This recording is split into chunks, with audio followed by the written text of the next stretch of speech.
Points table में सबसे नीचे की 2 टीम्स, दोनों ही टीम्स मैदान में उतरेंगी अपना सम्मान बचाने के लिए।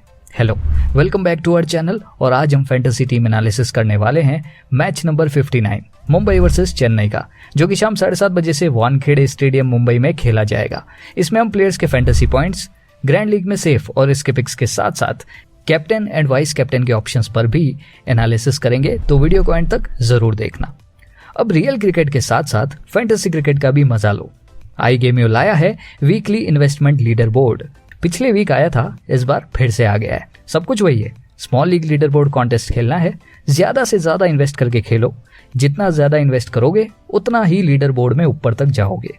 मिनिमम इन्वेस्टमेंट अमाउंट ₹100 है। फर्स्ट विनर को मिलेगा 20 ग्राम तक गोल्ड जीतने का मौका, सेकंड विनर को 10 ग्राम गोल्ड, थर्ड विनर को ₹11,000 तक का real cash and so on. यानी कि जो आगे के विनर्स हैं उनको क्या मिलेगा वो आप अपनी स्क्रीन के ऊपर देख सकते हैं। Download iGamio from the description. अब आते हैं पिच रिपोर्ट पे।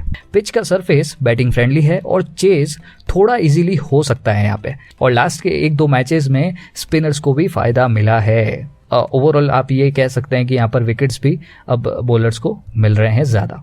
इसके बाद आता है टीम न्यूज़। ये आज मैंने अलग सेगमेंट ऐड किया है।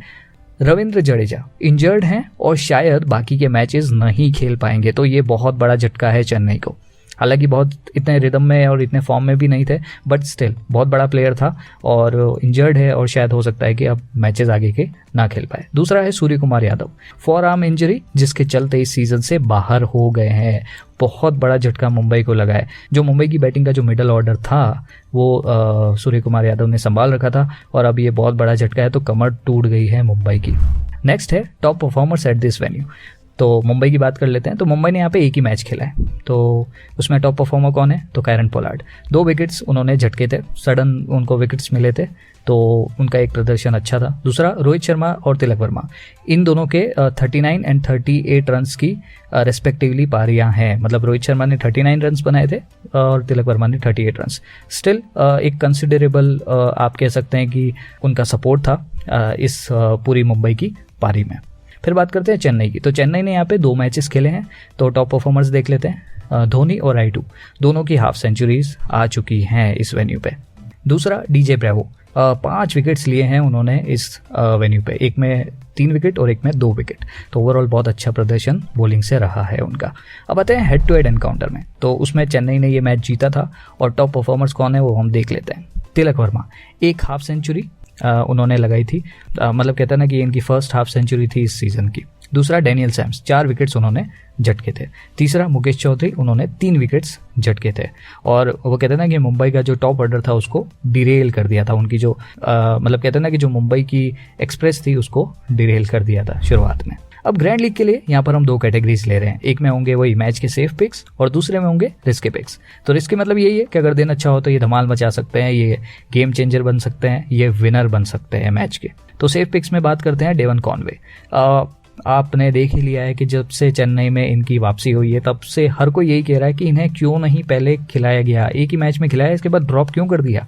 मतलब कंसेक्यूटिव इनकी हाफ सेंचुरीज आई हैं, 3 मैचेस में 3 हाफ सेंचुरी। तो डेफिनेटली ये सेफ पिक में आपके होने चाहिए। स्पिन बहुत अच्छा खेलते हैं, इन्हें पता है किस तरीके से हर जो बॉलर है उसको टैकल करना है और अटैक करना है। तो ओवरऑल बहुत अच्छे प्लेयर हैं, टच प्लेयर हैं और उनकी बैटिंग देखने में काफ़ी मज़ा आता है। तो ये सेफ पिक में जाने चाहिए। दूसरा है मुकेश चौधरी। मुकेश चौधरी इसलिए, एक तो ये कि अभी ये लेफ्ट आर्म जो पेसर्स जो नए चेहरे आए हैं, जैसे कि यश दयाल हो गया, ये मुकेश चौधरी हो गए, मोहसिन खान हो गए, ये कैसा जलवा बिखेर रहे हैं, धमाल मचा रहे हैं, वो हम सबको पता है। और साथ ही हेड टू हेड में भी मुकेश चौधरी ने 3 विकेट्स लिए थे, हमने ऊपर देखा है। तो डेफिनेटली ये सेफ पिक में जाने चाहिए। तीसरा है तिलक वर्मा। तिलक वर्मा का वही है, कंसिस्टेंट प्लेयर रहे हैं मुंबई के लिए। बीच में जो मिडल ऑर्डर है उसमें उन्होंने संभाला है सूर्य कुमार यादव के साथ, और साथ ही हेड टू हेड में भी इन्होंने हाफ सेंचुरी लगा रखी है। तो ओवरऑल मुझे लगता है सेफ पिक में जाने चाहिए। चौथा है मुरुगन अश्विन। ये इसलिए मैं कह रहा हूँ क्योंकि लास्ट के अगर आप 2 मैचेस देखेंगे इन्होंने विकेट्स लिए हैं, एक मैच में 2 विकेट, एक मैच में 1 विकेट। तो ओवरऑल बॉलिंग बहुत अच्छी है और साथ ही मैं इसलिए इनको सेफ पिक में डाल रहा हूँ क्योंकि आपने जो लास्ट मैच देखा होगा बेंगलोर का इस वानखेड़े की पिच पे, तो हसरंगा ने 5 विकेट लिए थे। तो डेफिनेटली अश्विन जो है, मुरुगन अश्विन, वो भी यहाँ पर कुछ ऐसा कमाल कर सकते हैं। मतलब अब वानखेड़े में थोड़ा सा पिच में टर्न मिल रहा है स्पिनर्स को और फ़ायदा मिल रहा है। सो डेफिनेटली अश्विन यहाँ पर अच्छे बॉलर साबित हो सकते हैं। अब रिस्की पिक्स की बात करते हैं तो मुझे लगता है रोहित शर्मा, वो इसलिए क्योंकि या फिर तो हो सकता है कि बहुत जल्दी आउट हो जाए, या फिर हो सकता है कि ये कुछ 30-40 रन की पारी भी खेल सकते हैं, या हो सकता है उससे ज़्यादा भी जाएं।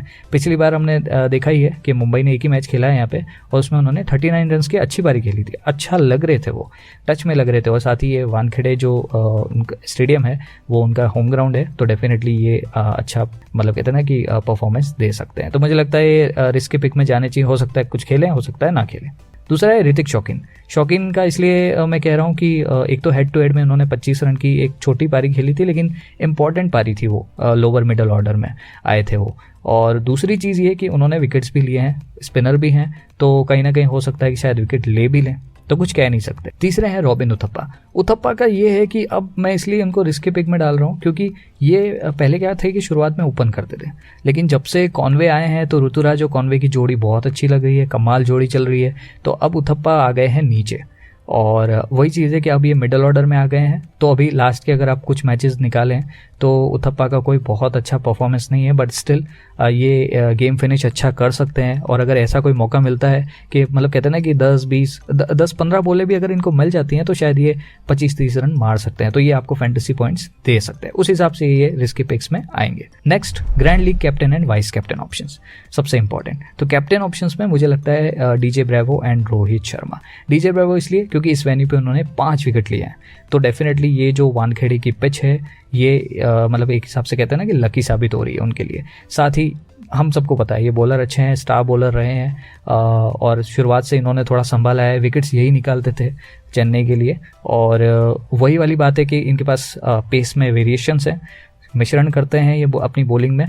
तो ओवरऑल वो कह सकते हैं कि ये एंड के ओवर्स जो होते हैं, डेथ के ओवर्स, उसमें भी ये कुछ कमाल कर सकते हैं, और इन्हीं को दिए जाते हैं जो डेथ के ओवर्स है वो जनरली, क्योंकि धोनी जो है वो जनरली इन पे भरोसा करते ही हैं। तो ये एक अच्छा बॉलर साबित हो सकता है इस पिच पे, इसलिए मैं इनको कैप्टन ऑप्शन में डाल रहा हूँ। दूसरा है रोहित शर्मा, ये मेरे रिस्की कैप्टन ऑप्शन है। मैं वही कह रहा हूँ, 39 रन की पारी इन्होंने खेली है वानखेड़े में, ये इनका होम ग्राउंड है, बहुत अच्छा खेल सकते हैं ये, ठीक है। और दूसरा इंपॉर्टेंट रीज़न मैं बताता हूँ कि वानखेड़े का जो ग्राउंड है वहाँ पर शॉर्ट बाउंड्रीज हैं, साइड की बाउंड्रीज है वो शॉर्ट हैं, और रोहित शर्मा पुल शॉट बहुत अच्छा खेलते हैं।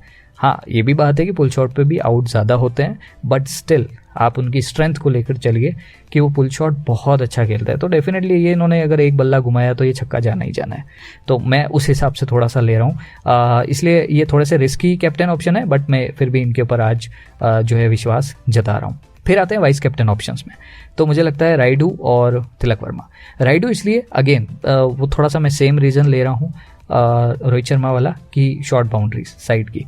अंबाती राइडू भी स्पिन बहुत अच्छा खेलते हैं, साथ ही ये पुल शॉट बहुत अच्छा खेलते हैं। और स्पिन का इसलिए है कि सामने अश्विन है, ऋतिक शौकीन अगर उनको खिलाया जाता है तो वो हैं, या कुमार कार्तिकेय अगर उनको खिलाया जाता है तो वो भी हैं।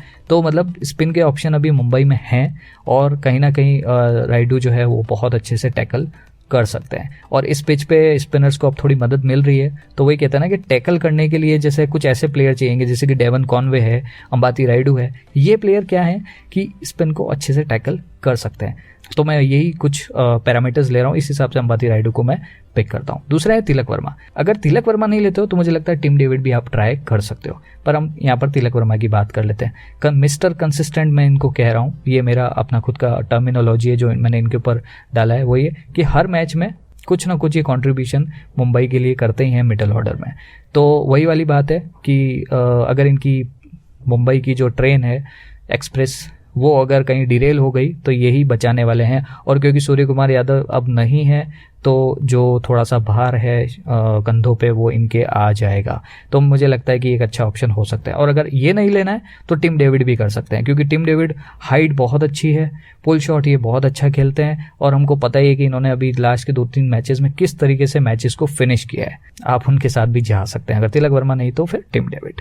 अच्छा, आप इन ऑप्शंस को स्वैप भी कर सकते हो, कैप्टन को वाइस कैप्टन को कैप्टन, ये आपके ऊपर है, ठीक है। ओवरऑल जो भी आपके ये 4 ऑप्शन है उसमें किसी को भी आप कैप्टन वाइस कैप्टन में डाल सकते हो, ये आपके ऊपर है। तो ये थी आज के मैच की फैंटेसी टीम एनालिसिस। आपको ये वीडियो कैसी लगी, लाइक कमेंट करें और शेयर जरूर करें, साथ ही हमारे चैनल को सब्सक्राइब करें।